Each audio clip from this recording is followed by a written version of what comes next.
Boa noite a todos, aos nossos internautas que estão conosco, né? É com alegria e satisfação que daremos início à nossa primeira live oficial do curso de graduação em Ciências Econômicas, da UFR.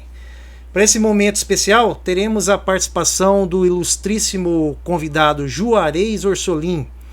Mas antes de fato concedermos a palavra ao nosso convidado, bem como a apresentação do seu breve currículo, eu, em nome de todos os docentes do curso de Ciências Econômicas, agradecemos a sua presença em nosso canal. Nesse momento nos acompanham alunos da UFR, do IBG, da UFMT e demais outros institutos, né? Bem como telespectadores da nossa comunidade externa, né? Do sul do estado de Mato Grosso. Como é a nossa primeira live ao vivo, reitero aos nossos ouvintes que esse canal de YouTube é fruto do processo de um projeto de extensão envolvendo professores e alunos do curso de Ciências Econômicas da UFR. Nosso canal terá a missão de transmitir conhecimento, depoimentos, através de vídeos e lives em tempos real. Assim, esperamos que nossos encontros possam ocorrer ao menos de 2 a 3 vezes ao mês, sempre com convidados de relevância social e econômica para a nossa sociedade mato-grossense. Bom, dado prévia mensagem, vamos à apresentação oficial do nosso convidado. O nosso convidado, né, como eu mencionei para vocês, Juarez Orsolim. O currículo dele é bacharel em administração, né, em 1993, e pela Universidade Regional Integrada do Alto Uruguai e das Missões, conhecida como URI. Especialista em administração, em desenvolvimento gerencial, mestre em agronegócios pela URGS em 2002, secretário de planejamento, né, de coordenação e controladoria do município de Rondonópolis na gestão de 2006 a 2008. Foi presidente também da Associação Comercial e Industrial, né, conhecida como ACIR, né, aqui em Rondonópolis, de 2017 a 2018, e coordenador do núcleo de Sicredi Sul de Mato Grosso, né, no período de 2020, e atualmente, né, diretor do Instituto IBG, né, aliás, desde 2009 até os dias atuais, como atual vínculo de profissão. Bom, vamos então agora de fato, né, o Juarez já está aparecendo na nossa tela, né? Dou as boas-vindas não só aos internautas, né, mas ao Juarez. Agradeço, Juarez, pela sua presença, né, o aceite do convite. Para nós, você não poderia ser um personagem de melhor tamanho para iniciar as nossas atividades no nosso canal, né? Aliás, é a primeira live do curso e iniciamos com você, né? É sempre um prazer tê-lo conosco nessas atividades, né? O Juarez é amigo já de alguma data, né? Principalmente o pessoal, a minha pessoa, né? E desejo uma boa entrevista, um bom diálogo, um bate-papo, né, Juarez? Uma boa noite a você, amigo. Boa noite, professor Leandro. Dizer da satisfação, me sinto muito honrado aí com o convite, né, de estar participando desse programa Economia Além dos Muros, né? Muito obrigado pelas palavras, pelo convite mais uma vez. Parabéns aí a todo o corpo docente, discente da Faculdade de Ciências Econômicas aí da Universidade Federal de Rondonópolis, né, pela brilhante ideia de estar criando esse espaço para a gente discutir temas relevantes para o desenvolvimento social e econômico, como que é a questão do propósito também dessa nossa conversa de hoje. Bacana, Juarez. Bom, vamos iniciar então, né? Eu gostaria de, para aqueles que ainda não tiveram o prazer de conhecer, né, a sua pessoa, até mesmo o IBG, né? Você faz parte de um instituto educacional privado na nossa região, né? Diretor, o sócio proprietário dessa instituição, mas eu queria que você pudesse aí colocar para nós uma breve trajetória, né, da sua vida pessoal e profissional, né? Porque a sua formação é igual a minha, né? Em agronegócio, né? Claro que tem a ênfase de gestão, né? E você tomou rumos para a área da educação, né? E gostaríamos de saber aí como que isso se deu, né? Certo. Bem, como você falou lá no início, no currículo, né, minha formação em administração ocorreu lá em 1993 e eu sempre tive um pé dentro da universidade porque eu fui colaborador da URI na época, né, funcionário onde fiz a graduação e trabalhava nas funções administrativas da faculdade. Depois de formado, me tornei num projeto do Banco Nacional de Agricultura Familiar como gerente administrativo. Depois fui para a área de treinamento, consultoria, assessoria, trabalhei com o Sebrae, lá no Rio Grande do Sul, como consultor externo. E aí, no momento que eu estava fazendo o mestrado, na sequência da minha formação, eu, além então de trabalhar com o Sebrae, eu já fui fazendo o mestrado pensando exatamente no ensino superior enquanto docente. Então, minha vida toda, desde 2000 para cá, sempre tive um pé nas faculdades, nas universidades, enquanto docente, e também na iniciativa privada, nas empresas, como consultoria, assessoria. Né? Depois com essas outras experiências também na área pública, tive também na área de planejamento. Né? Então, sempre assim, nós tivemos um pé na faculdade desde 2001, vim para cá em 2002, como docente, e trabalhando com consultoria e assessoria dentro das empresas, né? Que é uma combinação que eu julgo assim, muito salutar para a formação do profissional, a academia com a realidade dos negócios, né? Eu vejo que isso dá um diferencial grande, né? E, como você falou, nós estamos aí com um projeto do IBG, Instituição de Ensino Superior, mas eu gosto sempre de frisar que nós, antes de sermos empreendedores da educação, nós somos e continuamos docentes, né? Professores, e por isso a gente faz aquilo que nós acreditamos, né? Acreditamos no projeto, acreditamos na educação, acreditamos nas pessoas, acreditamos na transformação da sociedade por meio da educação, né? Então, para nós é uma satisfação muito grande trabalhar dentro da instituição de ensino, né? E nós tivemos vários convênios com outras instituições de ensino também, envolvendo projetos de mestrados, né? Mestrados na parte de engenharia de produção, cimentos, enfim, sempre muito bem articulados e relacionados com instituições de ensino. Né? Para nós isso é uma alegria, um prazer trabalhar com a educação, com esse projeto. Bacana, Juarez. Juarez, vou fazer uma pergunta para ti começar agora, né? Porque a nossa temática da live, né, é sobre o papel da educação como promotora, né? Caiu o áudio agora, professor. Caiu o áudio. Tá me ouvindo? Ocorre aí Ele tá falhando o áudio, não tô ouvindo. Tá, deixa eu ver se eu chego mais próximo aqui para ver se tu consegue me ouvir. Só um minuto. Agora voltou. Perfeito? Agora voltou o áudio. Tá. Desculpe aí, são coisas da tecnologia, né, professor? Mas deixa eu reiterar aqui. Ainda mais ao vivo. Ao vivo, né? Isso aí. Bom, como eu havia comentado, né, o propósito do nosso diálogo de hoje é discutirmos a educação como um produto, né? Mas além desse produto, que nós possamos entender qual é o seu significado, né, para a questão do desenvolvimento socioeconômico da região a qual nós estamos inseridos, né? E nós olhando sobre essa ótica, o Plano Nacional de Educação, conhecido como PNE, estabeleceu para 2024 uma meta, que foi uma meta de 33% de jovens, né, cursando a faculdade na idade correta. Em 2018, essa taxa foi apenas de 23%. Né? Então, levando em consideração esse propósito, né, essa estimativa que foi projetada para 2024, que é uma estimativa ainda bem ruim do ponto de vista ideal, né, do mundo ideal, quais são as iniciativas que o Juarez, como gestor, né, educacional privado,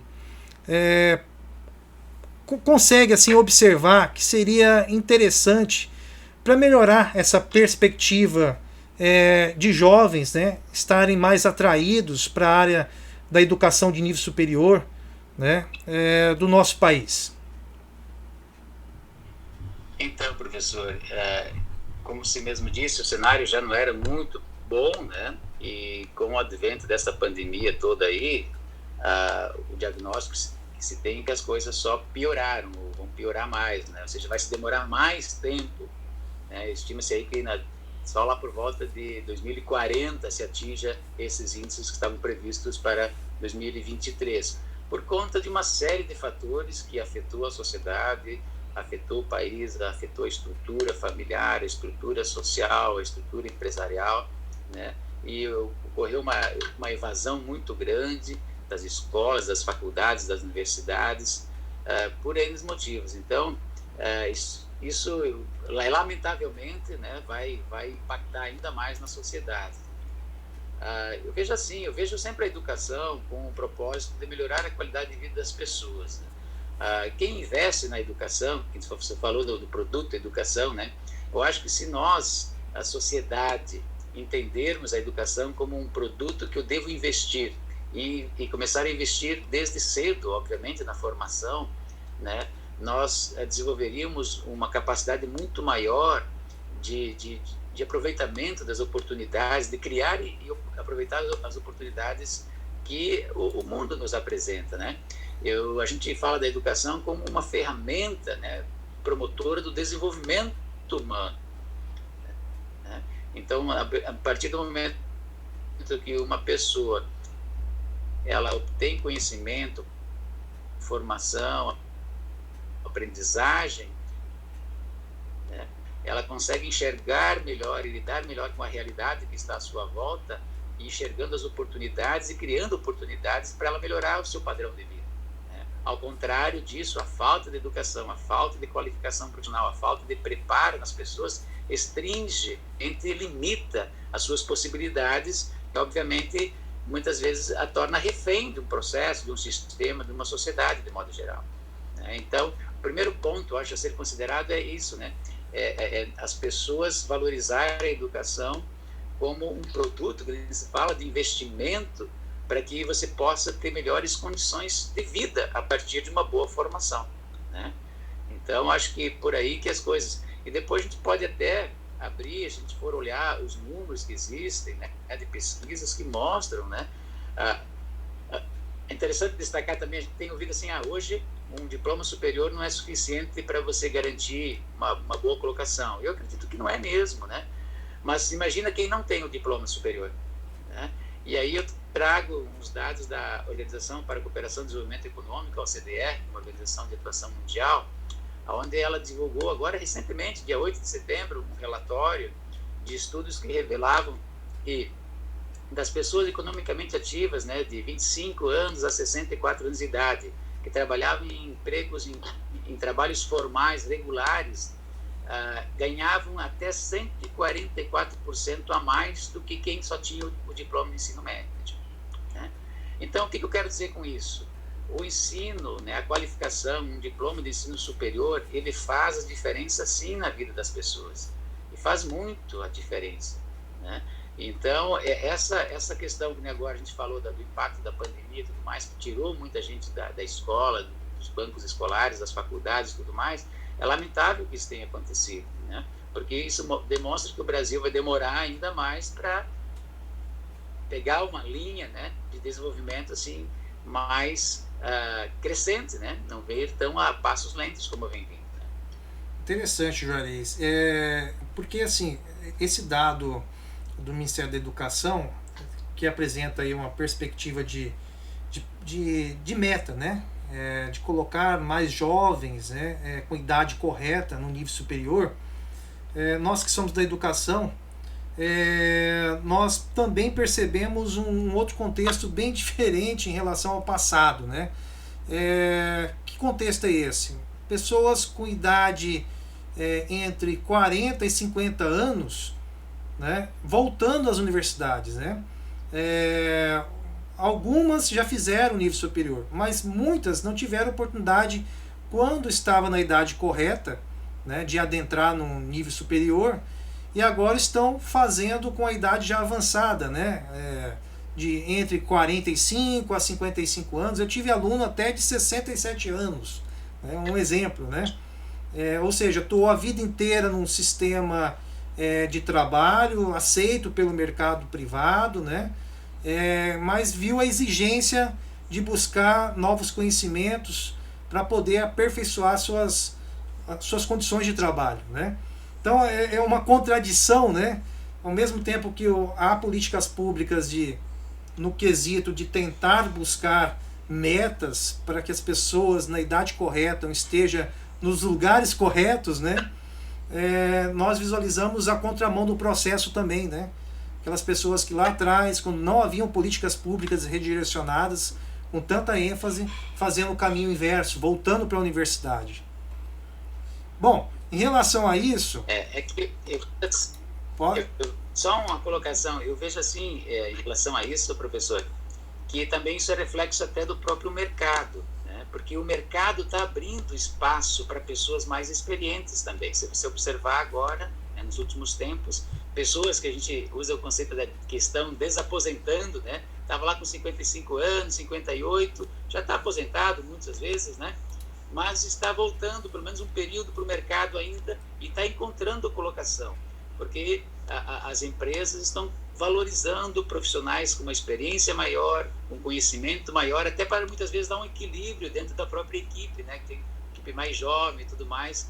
Então, isso também tem acontecido, eu acho que isso reflete, né, nessas suas colocações. Com certeza. Juarez, só interromper que eu vou para uma outra pergunta.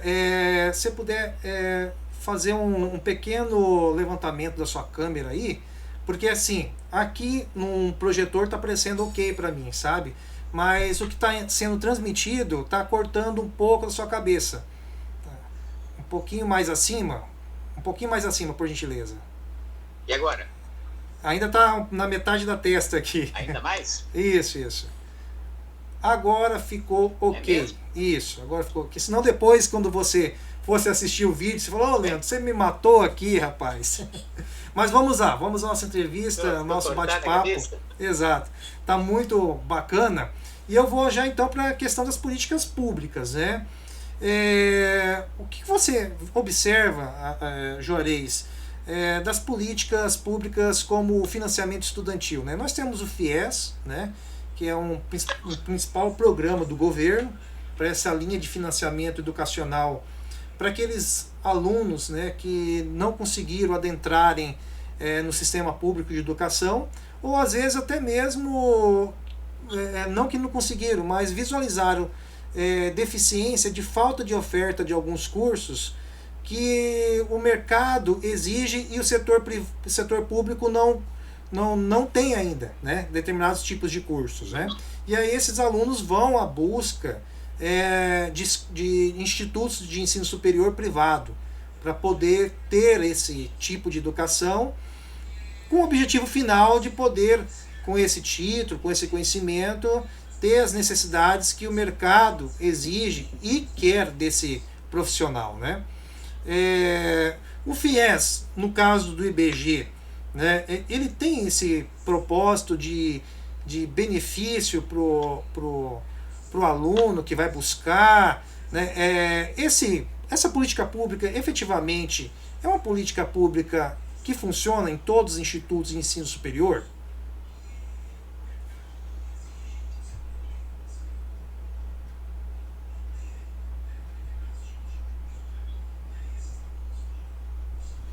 Eu perdi a última parte da sua pergunta, professor. Ele deu uma cortada aqui, eu não consegui. Tá. A pergunta que eu fiz, assim, relacionado ao contexto do FIES, né? O IBG, sim, claro, por ser uma instituição privada, ele também tem acesso a esse tipo de política pública, né? Para que alguns alunos que assim desejam façam, né? Mas a política em si consegue ser benéfica, né? Porque ela advém de uma política educacional do ProUni, né? Que é a educação para todos, né? Ela consegue ter esse fim? Certo. Então, eu avalio que essas políticas públicas voltadas ao financiamento da educação no ensino privado como um complemento, né, do ensino público, né? Porque é importante dizer que se o Estado conseguisse dar conta, né, tivesse condições de atender a demanda da educação em todos os níveis, né, que seria a sua obrigação, não haveria necessidade de escolas e faculdades particulares, né? Como isso não é uma realidade, obviamente, em nenhum lugar do mundo, né? Se existem as escolas e faculdades particulares, privadas, para atender essa fatia que o Estado não consegue. E também por outros interesses, como ele falou, outros tipos de cursos, outras formações, tudo mais. Então, eu avalio como muito positivo essas políticas, mas elas carecem sim de um acompanhamento muito rigoroso, uma aplicação muito rigorosa, né? Porque se você for pegar o FIES, nós aqui da Faculdade de IBG, nós não aderimos ao programa FIES, nós aderimos ao ProUni, né? Que é aquele com o financiamento do governo federal, direto, né? E o FIES nós não aderimos.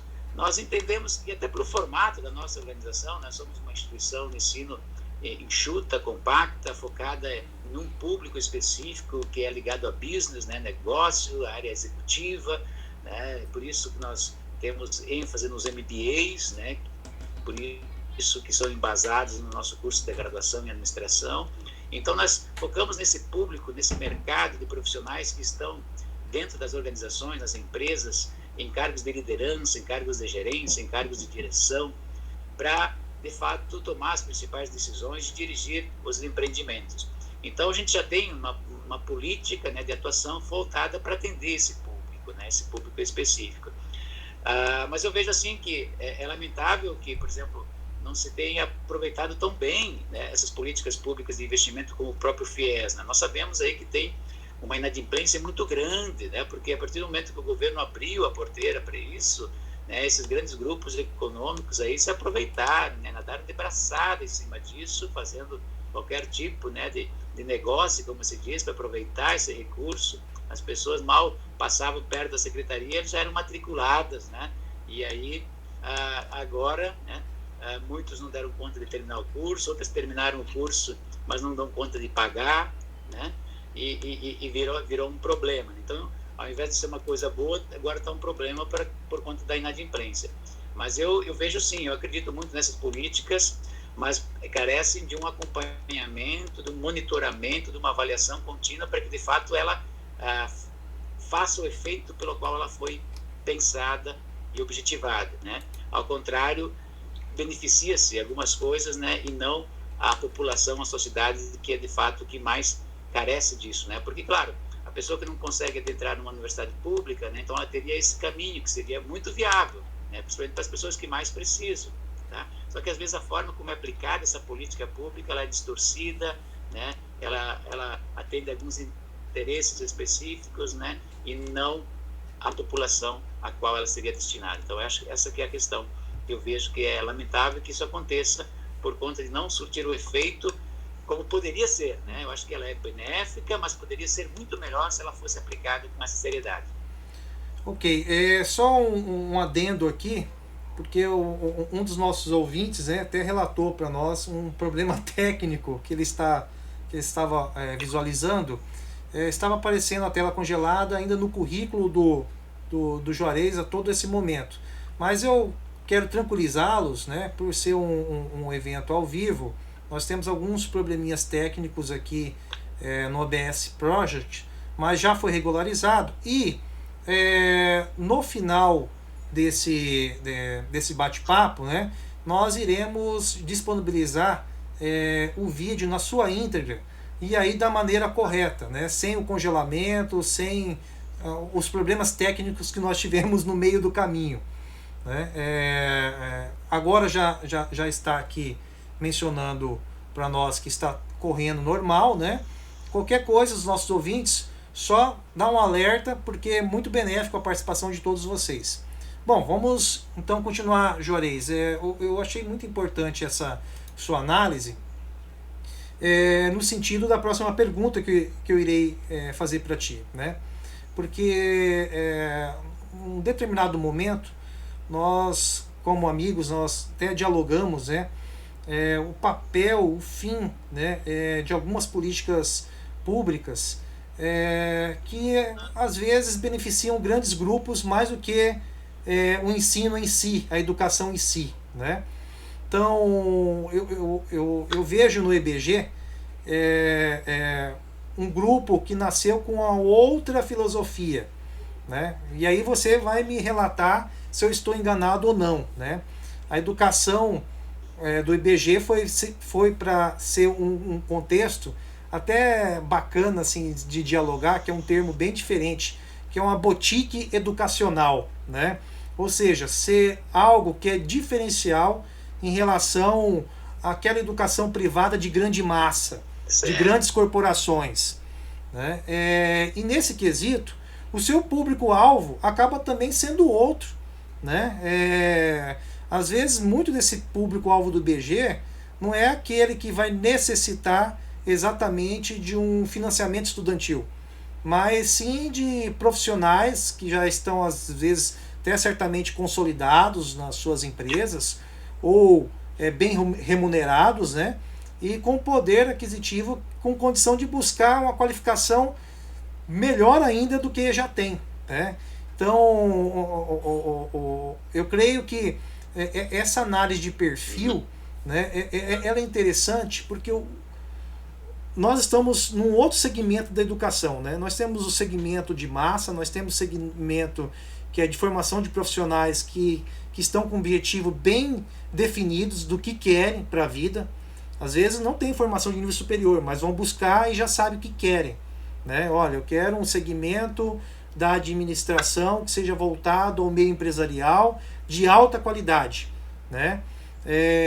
Como aqueles profissionais que já estão também dentro de alguma empresa ou organização empresarial e já tem reivindicação direta do IBG, né? Fala, olha, aquele setor ali não é de grande massa, mas sim um nicho de mercado educacional que vai te dar condições para atuar em determinadas áreas a qual a empresa necessita.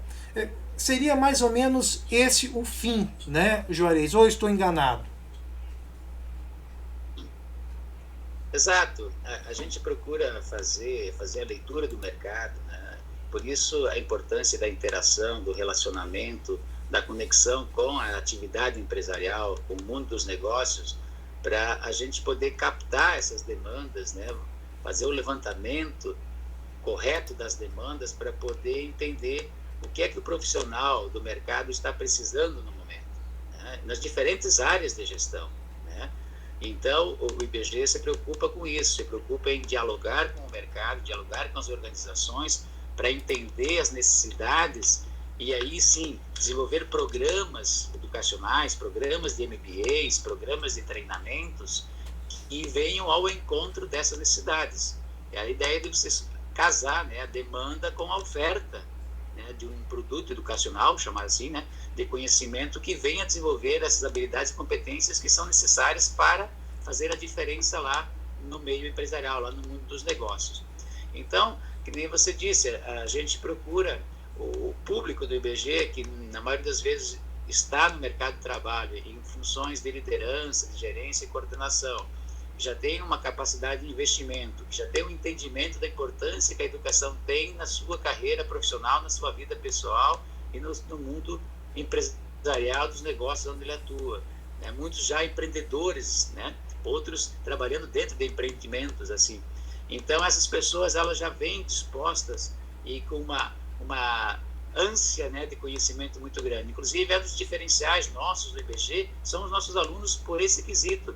Os professores, os nossos docentes, que são docentes convidados das diferentes organizações também, que vêm de diferentes partes do Brasil, eles sempre pontuam isso, que um dos grandes diferenciais do nosso trabalho aqui são os alunos, pessoas interessadas, que vêm para um programa presencial de aula sexta e sábado o dia inteiro, né?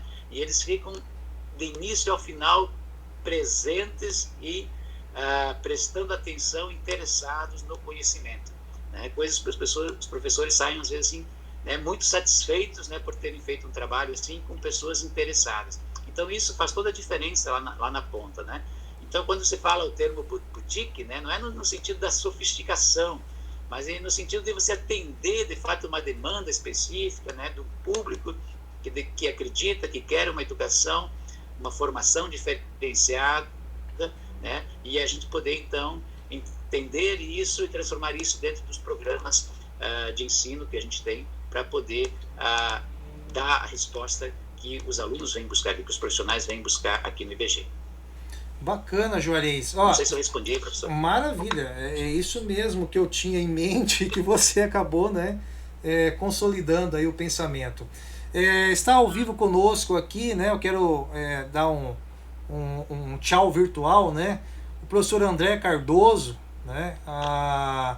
O aluno Jonathan Vasconcelos, a professora Angel, né? A nossa aluna Iriane Ribeiro, né? Todos estão parabenizando aí pelo evento ao vivo, né? Elaine Secchini, né? A Elaine lá de Pedra Preta, né? A Juliana, né? Olha, Juliana Super Juarez, persona ímpar. Juliana Ju, deve te conhecer muito bem. O Henrique, né? Professor Fábio Nishimura, obrigado, né? Obrigado. Professor Fábio Nishimura, né? A Crislaine, né? Nossa aluna também, o Bruno Vieira, né? Entre outros aqui, né? Bom, eu vou continuar a nossa entrevista porque o nosso bate-papo tá bom, né? E a gente tem que percorrer aí que nós temos um tempo também, né? Delimitado para algumas perguntas. Juarez, no questão do desenvolvimento econômico local e regional, o papel da educação em si, né?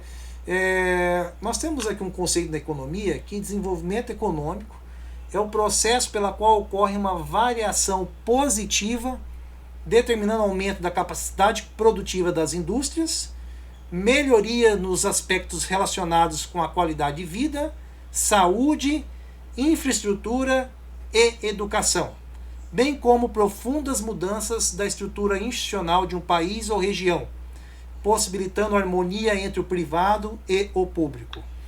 Então, nesse sentido, qual seria o papel da educação, dado o caso específico do IBGE, né, como Instituto de Ensino Superior, que está vinculado aqui na nossa região, né, na promoção do desenvolvimento local e regional? Eu gostaria de saber de você esse papel de interação do IBGE com parcerias com as empresas que estão na nossa região, né? As empresas têm buscado muito o IBGE no intuito de determinar, né, uma formação de capital intelectual para os seus cooperadores, né? Então eu gostaria de saber esse bate-papo entre instituições privadas e o que o IBGE tem promovido em termos de desenvolvimento econômico e social para a nossa região.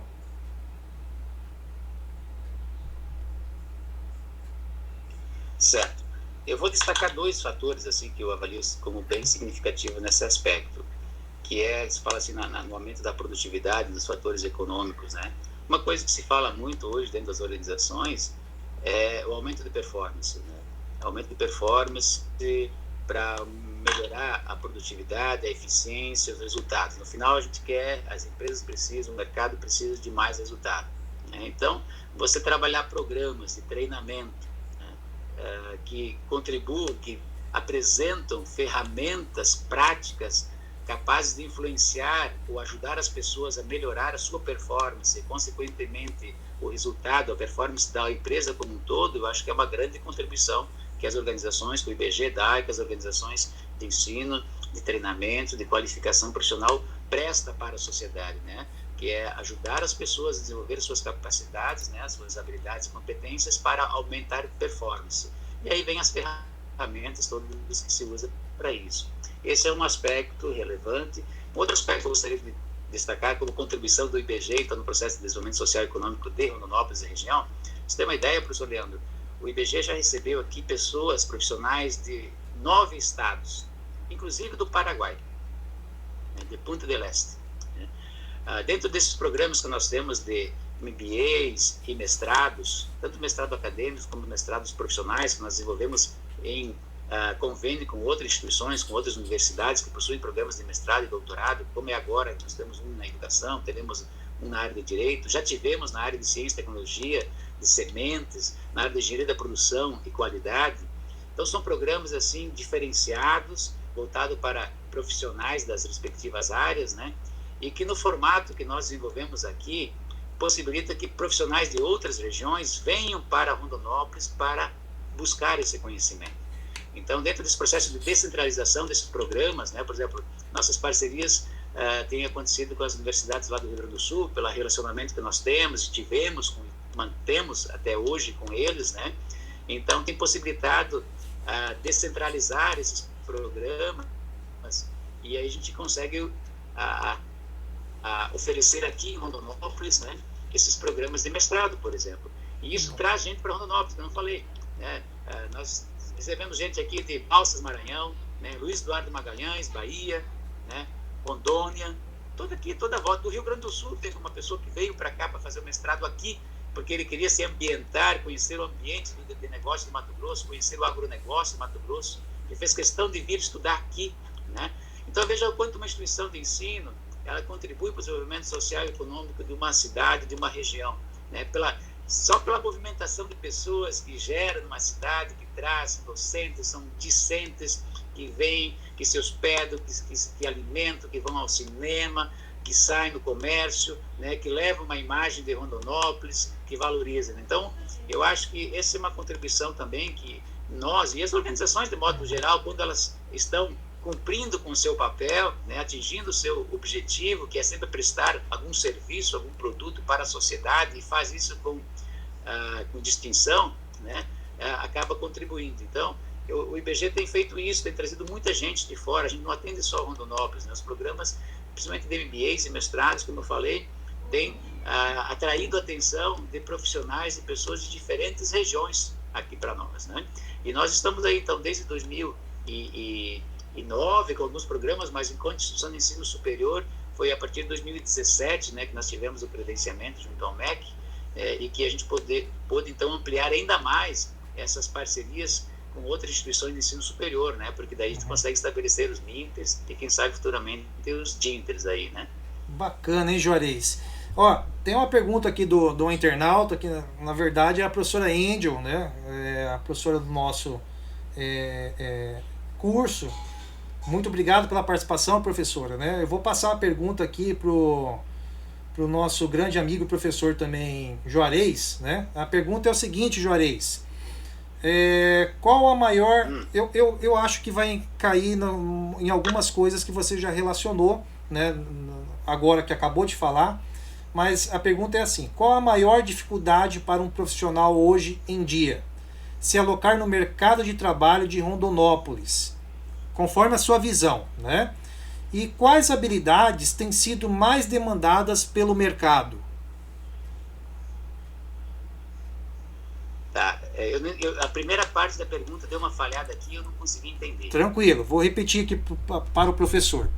Na visão do professor Juarez, qual a maior dificuldade para um profissional hoje em dia em se alocar no mercado de trabalho em Rondonópolis, né? Quais seriam as habilidades que têm sido mais demandadas pelo mercado local?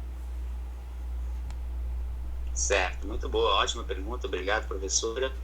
Vou tentar responder com a minha visão, né? Nós temos aqui no IBG recebido assim, inúmeras ofertas de trabalho. As empresas, né, que têm os seus gestores estudando aqui, que nos conhecem também, procuram exatamente para aquelas oportunidades, né, aqueles cargos assim mais de liderança dentro das organizações, e eles muitas vezes têm uma certa urgência e não querem passar por um processo mais demorado, mais longo de seleção, e muitas vezes então nos procuram aqui divulgando essas vagas, o que a gente faz para os nossos MBAs. Mas assim, o que o mercado busca, né, é a capacidade de resolver os problemas, né, a parte da execução, sabe? As pessoas que sabem fazer alguma coisa. Então, eu sou da área de finanças, muito bem, eu sei fazer os demonstrativos, fazer as análises, fazer os orçamentos, eu consigo resolver as demandas do setor financeiro, né? Eu sei lidar com contas a pagar, contas a receber. Então, essa capacidade executiva, o profissional que sabe resolver isso, que tem bagagem, né? Que tem conhecimento, que sabe fazer, que entrega resultados nas organizações. Se for na área comercial, o camarada que seja bom de mercado, bom de relacionamento, bom de negócio, o cara que vende, né? O cara que se relaciona bem com o mercado. Essas pessoas dificilmente ficam por longo tempo fora do mercado de trabalho, né? Porque as empresas buscam exatamente pessoas que saibam chegar e assumir para si aquela responsabilidade e resolver e entregar, né? É simplesmente contratar alguém, o cara tem uma boa formação, tudo mais, mas a pessoa chega ali e não desempenha. Né? Então, se tivesse, as empresas buscam, o mercado busca profissional que desempenhe a sua função. Né? E aí, se não dá certo numa empresa, se aquela empresa não é, digamos, capaz de absorver toda a sua capacidade, ele logo encontra outras oportunidades. Né? Então, eu não vejo pessoas assim que têm uma boa qualificação, que têm essa capacidade de desempenho, ficar por longo período fora do mercado. Né? E como eu disse, nós aqui recebemos várias ofertas toda semana. Tem pessoas que ligam para cá: Juarez, olha, estou com uma vaga aqui na área de gerência financeira, só que eu não quero abrir muito para não gerar um processo muito longo. Tu tem alguém aí dos teus cursos que tu poderia me apresentar? Não precisa fazer indicação, só me apresenta que daí eu vou conversar e vou fazer o processo. Então, toda semana, isso aqui, a gente até fica olhando, né? Tem muitas pessoas buscando colocação e, por outro lado, tem muita oferta também, né? O que falta, às vezes, é encontrar isso daí.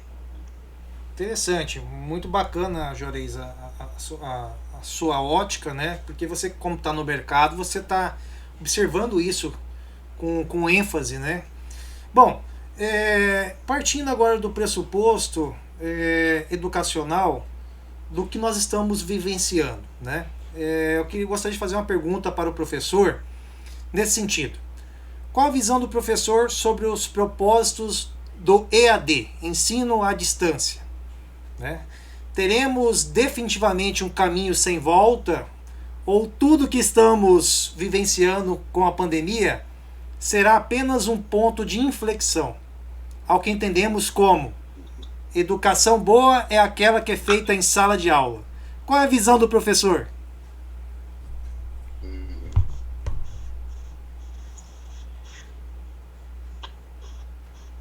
Certo. Muito boa essa pergunta, hein, professor? Nesse momento ainda mais, né? Enfim, eu acho que neste momento a gente não tem uma resposta assim pronta, infinita para essa questão.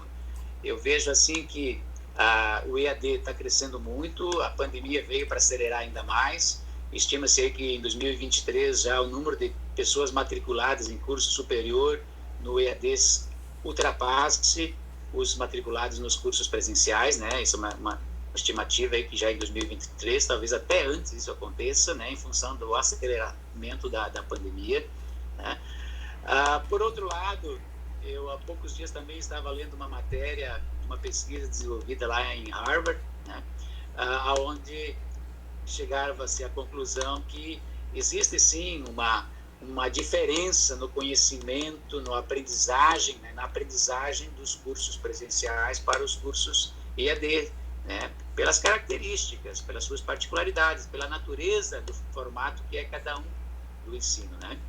Então, eu vejo assim, eu acho que as coisas vão andar lado a lado, né? O ensino presencial vai seguir firme, né? Principalmente para aquelas pessoas que, como eu falei, acreditam na educação, investem em tempo e dinheiro para a educação, porque eu acho assim, o EAD ele é uma alternativa, porque às vezes muitas pessoas não têm o tempo para ficar diariamente frequentando um ensino presencial, né, das 19 às 23 horas, ou pela parte da manhã, ou pela parte da tarde. Né? A pessoa já está trabalhando, já tem restrição, muitas vezes, de orçamento. Nós sabemos que o EAD ele tem um valor de investimento bem inferior do que o presencial. Né? Então, esse conjunto de fatores, eu acho que ele vai encaixando de acordo com as necessidades, né, da demanda. Eu acho que o mercado ele é muito aberto, né? Existem necessidades muito variadas no mercado, né? Não existem públicos específicos, né? Então, tem necessidades muito variadas que atendem o presencial e que vai atender o EAD, né?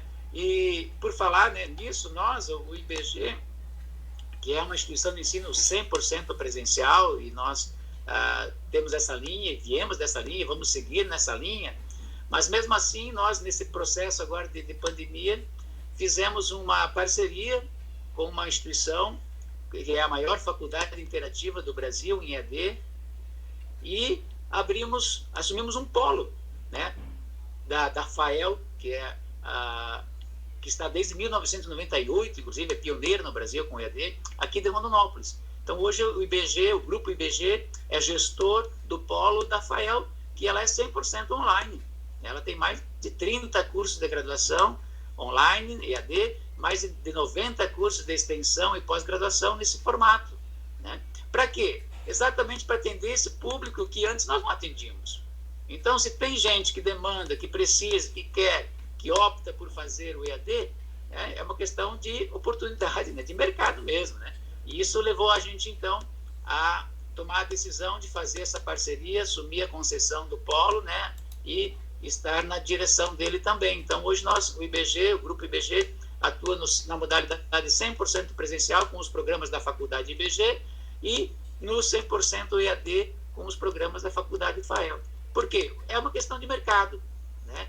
E eu acho assim, o bom e o ruim, professor, é uma questão de dedicação e de escolha. Né? Então, se eu me dedicar num curso EAD com afinco, com determinação, eu consigo fazer um bom curso. Porque também não adianta eu ir para o presencial e fazer daquele jeito, né? No final, eu não vou ter uma boa formação. Agora, como eu falei, no contexto geral, se a gente analisar todas as variáveis, existem pesquisas que mostram que a aprendizagem no curso presencial tem se diferenciado. Então, é isso que eu concluo. Beleza, bacana. Bom, vamos encaminhando aí para os finalmente, né, do nosso bate-papo. Antes eu gostaria de fazer mais uma pergunta, Juarez, em relação agora ao contexto de reconhecimento, né, da população, da sociedade, né, sobre a importância da educação. Né? Eu peguei um texto relacionado na New York Times que menciona os seguintes dizeres. Na Coreia do Sul, o alto status social dos professores combina estabilidade, bons salários e rigorosos requisitos de admissibilidade na carreira. Já na Finlândia, o salário não é dos mais altos, quando comparado à média das demais profissões, mas o prestígio sim. Então, na visão do Juarez, né, como gestor educacional, como podemos olhar o Brasil?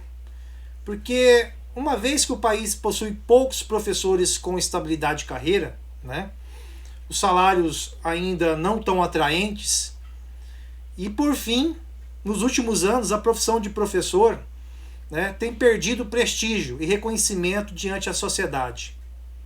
É possível ter esperança, Juarez? Né? Qual seria a saída para reverter esse cenário e essa profissão de educador pudesse ter aí, né, uma sensibilidade da sociedade como algo que é muito bom, né? Ou seja, não basta ser um profissional da área de saúde e medicina ou um bom advogado, né, bem sucedido, mas um professor, né, ele tem ou teria que ter a mesma relevância ou maior. Qual que seria aí a possibilidade de a gente reverter esse cenário diante da nossa sociedade? Eu acho que assim, o professor, sem dúvida nenhuma, ele tem um papel, uma missão fantástica, né? Como você falou, qualquer outra formação, né? Ninguém se torna um advogado, um administrador, um economista, um médico, sem ter passado por um professor, né? E eu acho assim que ao longo do tempo a coisa foi se perdendo um pouquinho, essa relevância, mas na minha concepção, não posso não estar certo, né, mas a visão que eu tenho é que as coisas estão começando a voltar. Né? Eu acho que assim, o prestígio do professor está começando, a sociedade está começando a entender novamente, dar o valor, né, desde as séries iniciais lá das escolas. Deixa eu averiguar agora se vai ter condições de ele retornar. Olá, Juarez. E aí, voltando? Voltou. Eu estava aqui comentando, pessoal, que nós iríamos dar mais 2 minutos, né? Imaginando certo. Que teria já sua bateria do celular arriado, né? Mas vamos... na verdade, como ele estava encostado aqui no notebook, ele acabou dando um superaquecimento, cara. Primeira vez que eu vi acontecer isso. Ele parou de funcionar por por alerta de superaquecimento. Maravilha. Ó. Mas vamos Tudo tocar isso é ao vivo, uns né? minutos aí depois. Mas onde nós estávamos mesmo, Juarez? Você estava dialogando que já haveria, você já consegue, na sua percepção, avaliar uma certa mudança de comportamento da sociedade, né? Em relação ao reconhecimento da valorização do professor em si, né? Ou seja, da importância que o professor tem na sociedade, na sua perspectiva já está havendo uma prévia mudança, né? Eu acho que a sociedade, de modo geral, ela vem passando por um conjunto, ou ela carece, né? Ela está passando, mas também carece por reformas, né? Por um conjunto de reformas nas diferentes áreas, né? Eu acho que na educação está na mesma linha, na política está na mesma linha, nas questões administrativas, organizacionais, de valorização do ser humano, né? Eu acho que o ser humano, a máquina cresceu muito, né? A valorização, o reconhecimento da capacidade da máquina, né? Da robótica e tudo mais, mas o ser humano ainda ele vem conquistando espaço e vai manter, enquanto existir ser humano, enquanto ele for humano, ele vai manter, e o ser humano vai depender muito, né? O ser humano depende do professor, né? Não adianta, eu acho que a sociedade não teria muito mais problemas se não tivessem os professores, né? E eu acredito que as famílias estão reconhecendo cada vez mais o papel dos professores na formação dos filhos, na educação formal, né? Não na educação aquela que cabe à família, mas na educação formal, a qual compete as escolas e universidades a fazerem. Então, assim, eu me sinto, enquanto professor, sinceramente, enquanto professor do ensino superior, que foi a minha trajetória, eu me sinto muito gratificado, assim, quando encontro alunos que espontaneamente vêm me cumprimentar, vêm falar, ô professor, tudo bem? Quando o cara fala, ô professor, só o fato da pessoa te chamar de professor, meu amigo, né? Não é uma coisa qualquer, não, né? Então, eu me sinto valorizado, reconhecido pela minha trajetória no ensino superior, pelo qual tive, né? Então, eu vejo, assim, esse reconhecimento das pessoas, né? Por a gente ter estado, por algum momento da sua vida, né, nesse processo de ensino-aprendizagem em conjunto. Bacana, Juarez. Bom, vamos então para a nossa última pergunta, Juarez, que nosso tempo já, né, já está quase 1 hora, nosso projeto era de 30 minutos, 40 minutos, né? Queria fazer uma pergunta. Gostaria de fazer uma pergunta apimentada para o amigo, né? Na sua ótica, existe educação de esquerda e educação de direita? Ou educação é educação e deve estar em constante construção, sem dimensões ou barreiras? Gostaria de ouvi-lo, né? A sua opinião. Ótimo. Muito boa pergunta, né? Sem dúvida, eu acho que educação é educação, né? O propósito da educação, o papel da educação não tem direita, não tem esquerda, né? Deveria ser uma máxima, né, de qualquer regime de governo, né? Para que de fato pudesse contribuir com a sociedade. O país, uma sociedade que investe na educação, a sociedade em si que reconhece a importância e que valoriza a educação também, porque eu acho que essa é uma mudança que, inclusive, ela está acontecendo, mas vai precisar acontecer cada vez mais, que as pessoas falam muito da educação, né, mas, olha, analisa bem quantos que, de fato, priorizam, que colocam a educação em primeiro lugar, né, dos jovens aos adultos, pega aí, né, quantos, de fato, levam a sério o processo da educação, que investem tempo e dinheiro para uma educação. Então, eu acho que educação é educação, ela tem um papel primordial na formação do ser humano, no caráter da pessoa, né? E também no seu desempenho profissional enquanto cidadão e tudo mais, né? Então, eu vejo assim que independente, eu não gosto muito dessa divisão de sociedade, divisão de classes, de raças e tudo mais. Eu acho que a sociedade, ela é boa, o mundo fica melhor, a vida fica melhor quando as pessoas se respeitam e que de fato atinge um padrão de vida que seja condizente com aquilo que as pessoas acreditam e valorizam, né? E a educação faz parte disso, né? Então eu acho que assim, independente de regimes, né, a educação deveria ser levado mais a sério ainda, né, com profissionais que de fato entendam da educação, para fazer a educação, né, de fato acontecer, independente de quem passe pelos governos e tudo mais, né, para que houvesse uma continuidade, né. Eu acho assim, as escolas, as faculdades, não devia levar ideologia nenhuma, né. A ideologia devia ser a educação, em primeiro lugar a educação, né, sem nenhum outro aparelhamento, sem nenhum outro viés, né. Tem que ser educação com o papel dela, com o seu propósito, né, que aí sim, se entra Pedro, sai Paulo do governo, as coisas, né, têm uma linha e acontecem. Agora, quando se fica muito assim à mercê desses regimes, de quem assume, da linha de quem aí fica uma descontinuidade muito grande. Essa é a minha modesta opinião em relação a isso. Interessante, muito bom, Juarez. Que também eu já assumo também a sua opinião como a minha. Eu também penso assim. Bom, pessoal, estamos chegando ao fim, né, de nossa entrevista, nossa primeira live. Nós tivemos alguns problemas técnicos, né, normal, né, e reitero novamente que essa apresentação, né, essa mesa virtual que nós tivemos aí com o nosso convidado, estará aí já postos, né, no YouTube daqui 30 minutos, né, nós faremos uma edição prévia, né, cortando aí o lapso que teve técnico, que foi apresentado pelo professor, deixa eu ver qual o professor que apresentou aqui para nós o problema. Muitas pessoas apresentaram, né, mas um deles é o professor André Cardoso. Obrigado, André, pela sua atenção. O professor André Cardoso, que é do curso de administração da UFMT, ou Universidade Federal de Rondonópolis, né? Ainda estou tentando acostumar ainda com o nome ainda, Juarez. Mas agora chegou a hora que nós temos que fazer agora um sorteio, Juarez. Um sorteio do livro, né? Um livro que é um livro meu. Vai ser um voucher que a pessoa vai poder escolher entre ter o livro Fazendas Urbanas 1 ou Fazendas Urbanas 2, né? Esse livro está vinculado na editora da Amazon Books, né? E eu vou fazer um sorteio eletrônico aqui. Já vou falar, né, quem foi o sorteado. Depois eu vou dar a palavra final aqui para o Juarez. Deixa eu rodar aqui o sorteio. O sorteio caiu para... Olha só que bacana, hein?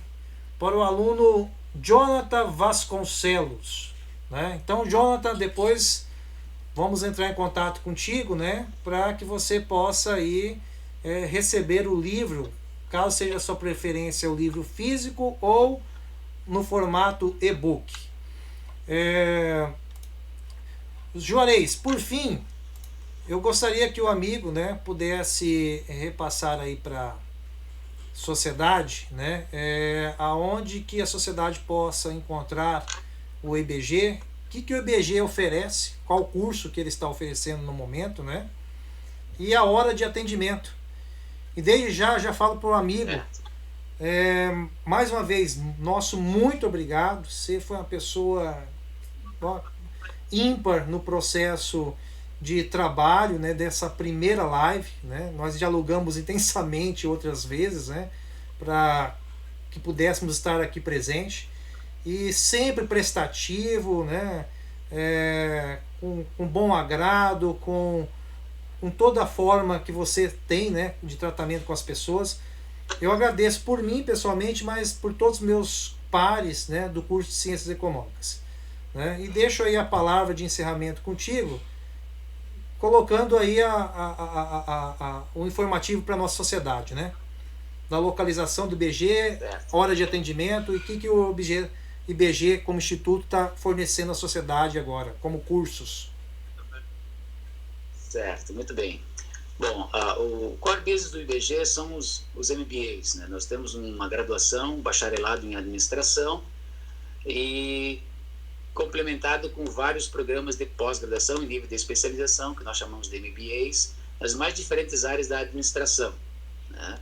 Então, hoje nós temos cursos aí na área de finanças, controladoria, gestão de pessoas e liderança, direito e gestão imobiliário, na parte de qualidade, projetos, na parte de gestão comercial, inteligência de mercado, né? São os cursos que nós temos, gestão executiva de negócios também, né? que os cursos têm duração de aproximadamente 1 ano e meio, então vai terminando e vai começando novas turmas. Então, sempre nessas principais áreas de gestão, nós temos cursos em andamento, né? E também temos os programas de mestrado, um programa de mestrado em educação, deveremos estar oferecendo um programa de mestrado em direito, mestrados acadêmicos, presenciais também. Além disso, atuamos fortemente na educação corporativa, que são os cursos e treinamentos livres, cursos de 16 horas, 2 dias, que é para preparar profissionais em competências específicas, né? Por exemplo, eu falei de aumento de performance. Tudo bem, como é que você ajuda as pessoas a melhorar seu desempenho? Então, que ferramentas que você tem, que você apresenta, que você treina a pessoa para ela voltar para a empresa e aplicar aquilo, né? Então, temos vários. Na parte que nem agora de legislação trabalhista, né? Que é uma coisa que mudou muito agora com a pandemia também, várias medidas provisórias. Então, por exemplo, está acontecendo, essa semana está acontecendo no modelo presencial online ainda, né? Esse curso de atualização. Então, agora, com o novo decreto, a gente está voltando às atividades 100% presenciais. A partir de outubro, os MBAs retornam, né? A nossa graduação já voltou e fica aqui na Lions Internacional, número 818, né? Ao lado da agência do Banco do Brasil, né? Eu que quero aqui agradecer, mas antes de agradecer, eu quero pedir desculpas, né, pelo meu atraso de entrada, que pela primeira vez, depois de 6 meses usando o notebook e fazendo lives e participando de reuniões virtuais, Google Meet e tudo mais, o sistema não quis abrir o microfone e eu não consegui desabilitar, entrar, configurar para habilitar o microfone. Deu um pane aí, eu não sei o que aconteceu, né? E aí eu tive que entrar pelo celular, atrasou um pouquinho a minha entrada, tá? Então peço desculpa por esse atraso. Me coloco à disposição, né, para que a gente possa repetir em outros temas também, se for do teu agrado, né, professor, se for do interesse aí do grupo de professores do curso de Economia. A gente está à disposição para conversar, é sempre muito prazeroso poder conversar sobre essas temáticas que a gente está envolvido, que a gente acaba de uma forma ou de outra contribuindo, né, e também recebendo contribuições. E como você falou, essa foi a primeira, então quem sabe as próximas com certeza a gente vai estar já sem esses problemas técnicos, né, que acontecem muitas vezes, por mais preparado que você está, chega na hora a coisa não funciona, né? Então, fico aqui à disposição, agradeço muito pela oportunidade e sempre que precisar de mim, enquanto profissional, professor do IBG, da Faculdade IBG, a gente está à disposição aí para essas parcerias aí com a Universidade Federal de Rondonópolis, a qual a gente tem um reconhecimento muito grande, conhece muitos profissionais aí dentro, entende da importância do papel que tem a universidade aqui para Rondonópolis. Agora, né, com essa independência, a gente estima que vai crescer muito, vai desenvolver muitos outros programas ainda, né, pela sua agilidade que vai ter agora com um processo decisório dentro da própria universidade, né? Então, desejar sucesso aí nessa empreitada do Economia Além dos Muros, né? E que nós possamos estar de volta em outras oportunidades, então, para continuar o bate-papo. Muito boa noite e obrigado a todos. Obrigado, Juarez. Com certeza estaremos juntos em outras oportunidades. Um abraço a todos, né? E até a próxima.